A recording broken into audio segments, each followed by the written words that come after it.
Hai, halo teman-teman. Apa kabar hari ini? Pada pagi hari ini kita akan belajar mengenai energi alternatif. Teman-teman, kebutuhan manusia akan energi listrik ini semakin meningkat.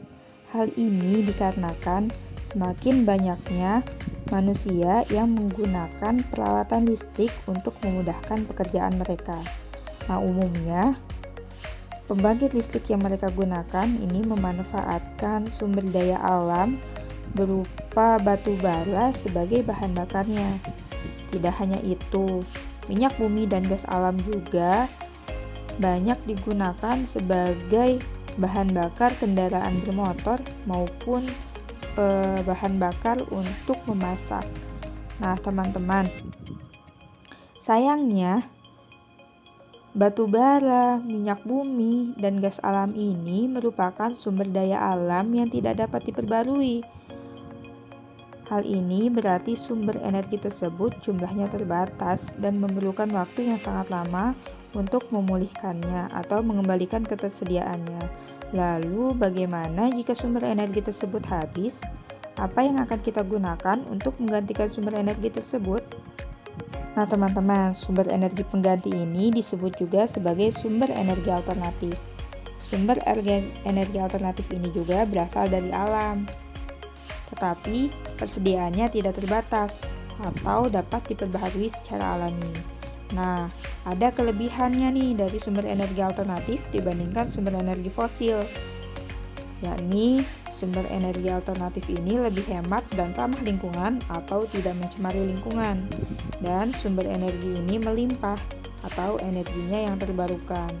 Ada beberapa macam sumber energi alternatif, diantaranya adalah matahari, angin, air, panas bumi, gelombang laut, dan biofuel. Nah, yang pertama adalah sumber energi matahari. Energi matahari ini merupakan sumber energi panas dan juga energi cahaya, teman-teman. Sebagaimana telah dijelaskan sebelumnya, energi matahari ini banyak sekali manfaatnya. Ya, diantaranya memanaskan ruangan, mengeringkan baju, memanaskan air, dan lain sebagainya. Dan cahaya matahari juga dimanfaatkan sebagai sumber energi untuk menggerakkan mobil serta pembangkit listrik melalui panel surya.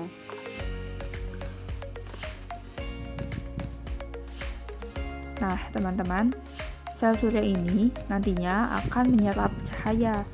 Maka terdapat pergerakan antara elektron di sisi positif dan negatif.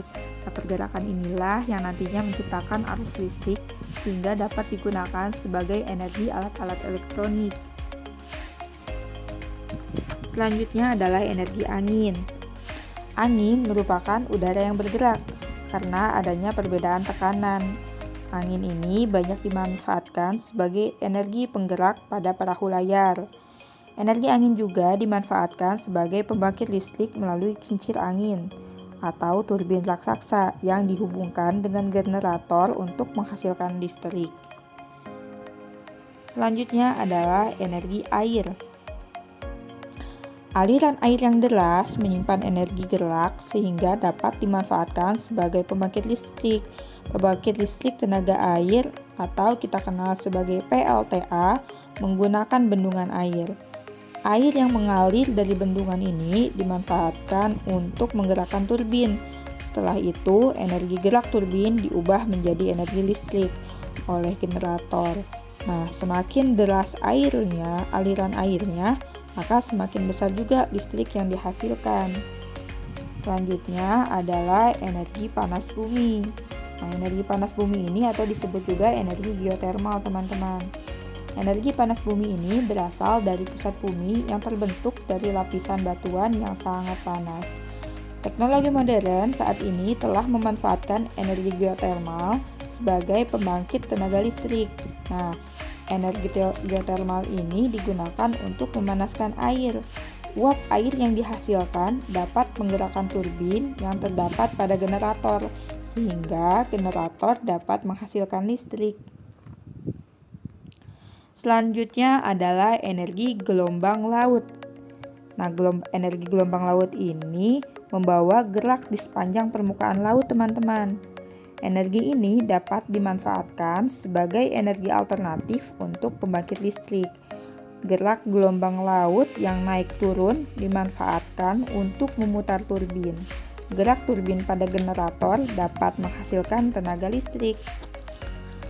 Selanjutnya adalah energi biofuel. Biofuel ini merupakan bahan bakar yang dihasilkan dari bahan-bahan organik, ya, seperti tumbuhan berbiji yang mengandung minyak, seperti buah jarak, bunga matahari, kelapa sawit, kacang tanah, dan kedelai dapat digunakan untuk menggantikan bahan bakar solar. Bahan bakar ini disebut juga sebagai biodiesel. Selain itu, ada juga ubi, singkong, sagu. Ini dapat diubah menjadi bioetanol yang berfungsi untuk menggantikan bensin. Selain itu, ada juga biofuel yang dihasilkan dari kotoran hewan yang difermentasikan. Disebut sebagai biogas yang dimanfaatkan sebagai bahan bakar kendaraan bermotor untuk memasak. Nah, itulah beberapa jenis energi alternatif, teman-teman. Dan masih banyak lagi yang lainnya. Ibu harap teman-teman tidak puas sampai di sini dan terus belajar. Ibu cukupkan sekian untuk pembelajaran kita hari ini. Mohon maaf bila ada salah-salah kata. Teman-teman tetap semangat belajar dan jaga kesehatan. Wassalamualaikum warahmatullahi wabarakatuh. Sampai jumpa.